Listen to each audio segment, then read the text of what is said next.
Hi, boys and girls. It's Yaya, and I'm back again to read to you tonight. It was cold today, wasn't it? And I wondered if you got to go outside yesterday and play in the snow. My granddaughters got to go out with their grandma and grandpa for a little while, so they had fun. And tonight I saw Dylan out playing in the yard. His face was red as a beet. Cold, cold, cold. So I want to say hi to Mary and Chippy and Addison and Dylan and Devin and Jack and Natty and Lila and Lucy. I know there's more. I can't think of them right now. Maybe Jordan. I haven't heard from him yet, but anyway. And maybe Jane and Sean and David. I don't know. I would love to know if you're listening to me. So, I'm going to read a longer story tonight. And we'll see if it takes too long. If it does, I'll just read one. And if it doesn't, then I'll read another one, okay? But this one doesn't really have pictures. This is out of a book called Christmas Stories. And I love Christmas stories. And this one I'm reading tonight is called How Johnny Cricket Saw Santa Claus. When the first frost came and coated the leaves with its film of sparkles, Mama Cricket, Papa Cricket, Johnny Cricket, and Grandpa Cricket decided it was time to move into their winter home. Papa, Mama, and Grandpa Cricket carried all the heavy cricket furniture, while Johnny Cricket carried the lighter things, such as the family portraits, looking glasses, knives, forks, and spoons, and his own little violin. Oh, he plays the violin. Devin plays the violin, but she doesn't look like Jiminy Cricket. Aunt Katy wheeled Johnny's little sister Teeny in the Cricket baby stroller and helped Mama Cricket lay the eggs and wash the stonework. For the Cricket's winter home was in the chimney of a big old-fashioned house, and the walls were very dusty and everything was topsy-turvy. That means everything was just a mess. But Mama Cricket and Aunt Katy soon had everything in tip-top order, and the winter home was just as clean and neat as the summer home out under the rose bush had been. There the Cricket family lived happily, and everything was just as cozy as any little bug would care to have. On cold nights, the people who owned the great big old-fashioned house always made a fire in the fireplace, so the walls of the Cricket's winter home were nice and warm. Little Teeny Cricket could play on the floor in her bare feet without fear of catching cold and getting the cricket croup. There was one crack in the walls of the Cricket's winter home that opened right into the fireplace, so the light from the fire always lit up the Cricket's living room. Papa could read the Bugville news, while Johnny Cricket fiddled all the latest popular bug songs. Let's read that line again, because Yaya's tongue-tied tonight. Papa Cricket could read the Bugville news, while Johnny Cricket fiddled, that means play his fiddle, all the latest popular bug songs, and Mama Cricket rocked and sang to Teeny Cricket. One night, though, the people who owned the great big old-fashioned house did not have a fire in the fireplace. Little Teeny Cricket was bundled up in warm covers and rocked to sleep, and all the Cricket family went to bed in the dark. Johnny Cricket had just dozed into dreamland when he was awakened by something pounding ever so loudly. He slipped out of bed and into his 2 little red boots and felt his way to the crack in the living room wall. Johnny heard loud voices and merry peals of laughter, so he crawled through the crack and looked out into the fireplace. There is one little picture there. Can you see him? He's in the crack. He's peeking out. That's Johnny Cricket.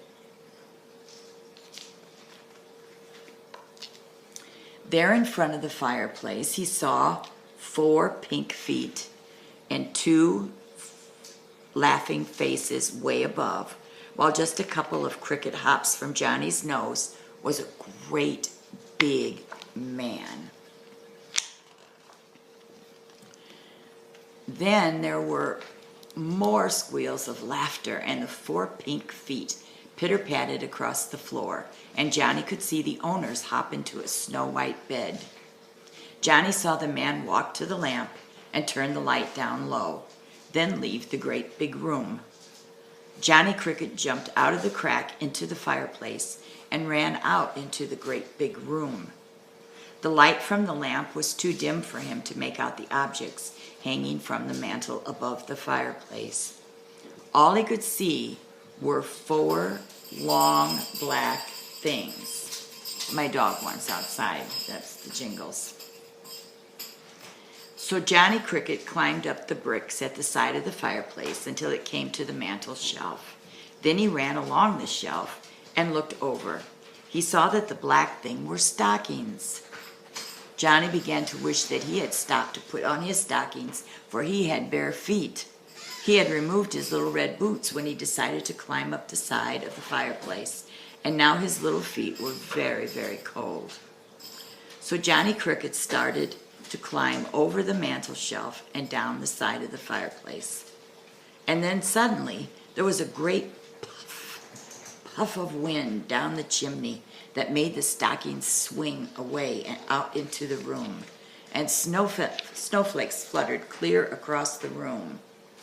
There was a tiny tinkle from a bell, and just as Johnny hopped behind the clock, he saw a boot stick out of the fireplace.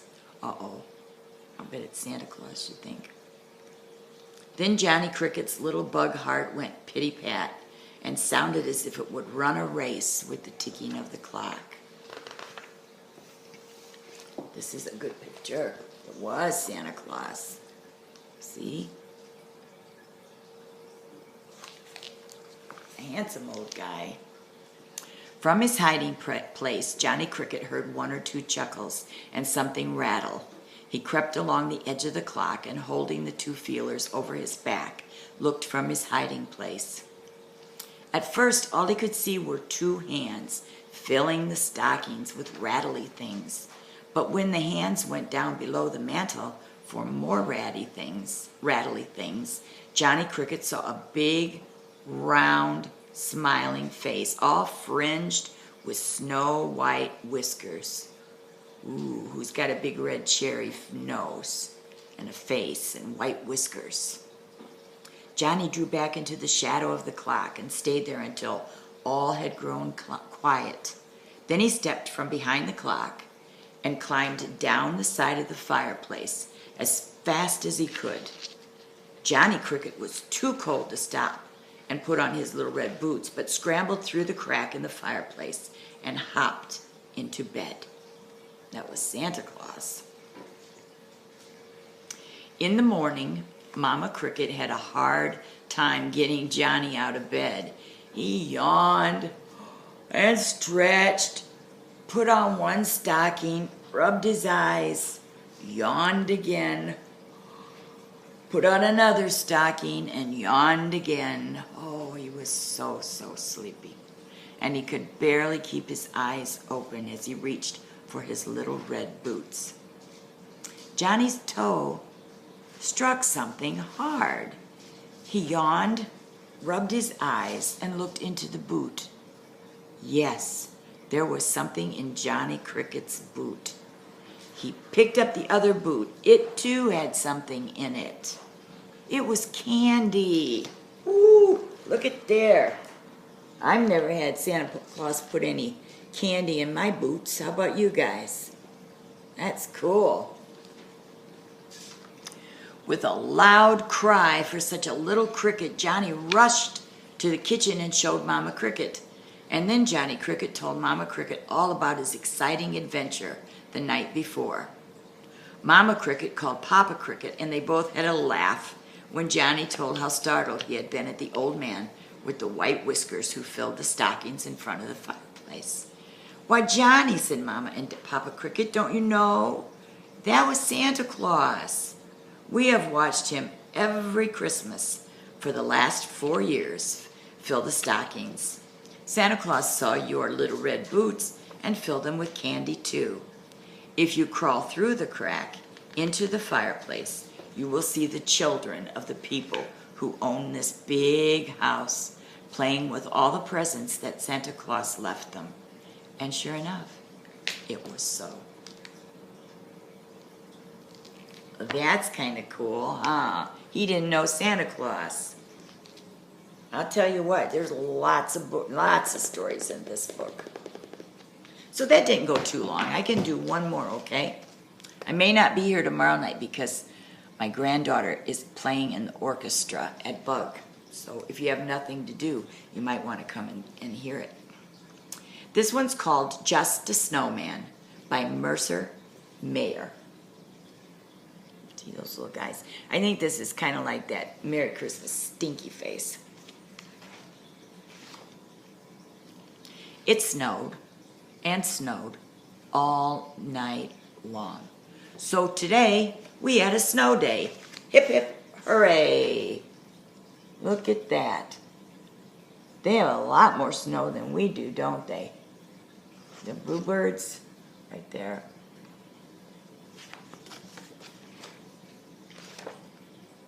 I wanted to build a snowman. I put on my snow boots and my hat and my mittens and my scarf. Then I helped little sister put on her snow stuff. Isn't that cute? That's him, and that's little sister. And I'll bet that's Mama up there, huh? Mama or Daddy. After that, Dad needed my help. We shoveled and shoveled lots of snow. And then we had to find the car. Their car was all covered in snow. I wonder if they shoveled it onto it or if it just fell from the sky. That would be bad to have your car buried under snow, wouldn't it? I was going to build a snowman next, but little sister wanted to have a snowball fight. I let her hit me a bunch of times. I only hit her one time by accident. So then I had to say I was sorry and give her a big hug. That's the way it goes with boys, huh? Boys are always getting in trouble. Mama looks a little perturbed there, a little annoyed. I was going to build a snowman after that, but Tiger and Bun Bun wanted to go ice skating. So I showed everyone how I can skate backwards and do jumps. Then Tiger and I raced. It was a tie. Wow, look at the pond. Frozen. You can go skating on ponds, but you have to have Mommy and Daddy there and be sure that it's all frozen. Or you can go to the ice rink, and then you know you're safe, huh? We used to skate in the river down by the boat docks. Oh, we would skate all the way from the boat docks to Aroma Park, and all the way back the river would be frozen. And they'd have a fire built. The kids would build a fire at the boat docks, and oh, it was fun. Can't do that now. I was ready to build a snowman next, but Maurice and Molly wanted to go sledding. I wonder if that's my Molly from St. Joe. I steered all the way down the big hill. Watch out! Maurice and Molly, here we come. Oh, that's cute. Here's those bluebirds again. And a redbird, cardinal. Way in the back. When little sister and I got home, I was going to build a snowman. But Gator wanted me to help him build a snow fort. And then Gabby wanted to make snow angels. Well, this little guy's making everybody happy, isn't he? He's building a fort. That's what Dylan was doing, kind of. And then snow angels. Look at the dog. And the dog's making a snow dog. See it?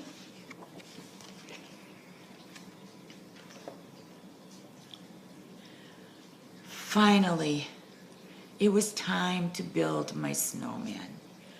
First, we made a big snowball for the bottom.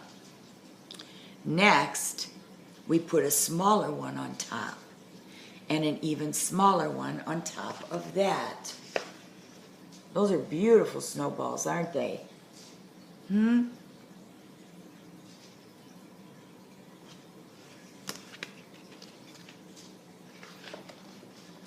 Little sister added prunes for his eyes and mouth and a carrot for his nose. I never heard of prunes, though, did you? And I put Mom's scarf around his neck and Dad's hat on his head. I even let him wear my sunglasses. Our snowman sure looked great. That's cute. I didn't get to build a snowman, but I'll bet that snow was packing good, wasn't it? Little sister was getting cold, so we went inside. The snowman looked cold too, so I decided to make some of my special hot chocolate to warm us all up. First, Mom heated some milk while I got out the secret ingredient. See? I wonder what his secret ingredient is. Bright chocolate, huh? Marshmallows. I put everything into the pot and stirred it all with a big spoon. Then I put marshmallows on top and I poured the hot chocolate into 3 big mugs. One for me, one for little sister. Oh, look at the mess he made, though. I'll bet her mommy and daddies would get mad if you made that kind of mess. Or maybe not. One for me, one for little sister, and one for the snowman. It was the best snow day ever. I sure hope it snows again tomorrow. It's cute. Isn't that cute? When I was a little girl, I lived right down the street from where I am now, and we had lots of children in the neighborhood. And my mom let us build a snow fort in our front yard. And I mean, it was big. We made it all out of snowballs. We'd roll snowballs and then we stack them, you know, and it was so neat. And then when we got inside, we brushed all the snow off the grass, but it would have melted anyway because it was warm. But if you went inside that fort, you didn't need your coat because it was really warm. It was insulated, almost like an igloo. Like in Alaska and that, Eskimos, they live in ice houses, but they're warm because they provide the heat. And that's what we used to do. And that snow fort would last until forever because unless it got really, really warm and started melting, it was like a frozen block of ice, just like an igloo. And we played in it for weeks. And it was so much fun. So much fun. So, I think that's it for tonight. You guys be good. I hope you had a good day at school. Be good. Sleep good. Listen to me. Talk to me if you can. Have Mommy and Daddy type something for me so I know who's out there. And I'm going to get Chicka Chicka Boom Boom. And when I get past my Christmas concert tomorrow night, then I will start reading a book for older boys and girls. 3rd grade and above, I think. And I'm having fun. I hope you like it. I hope all of you love it because I'm really having a good time doing this. And we'll do it all the way through Christmas and then we'll see. Maybe we'll keep doing it, huh? I love you guys. You know that. You're in my heart. Good night.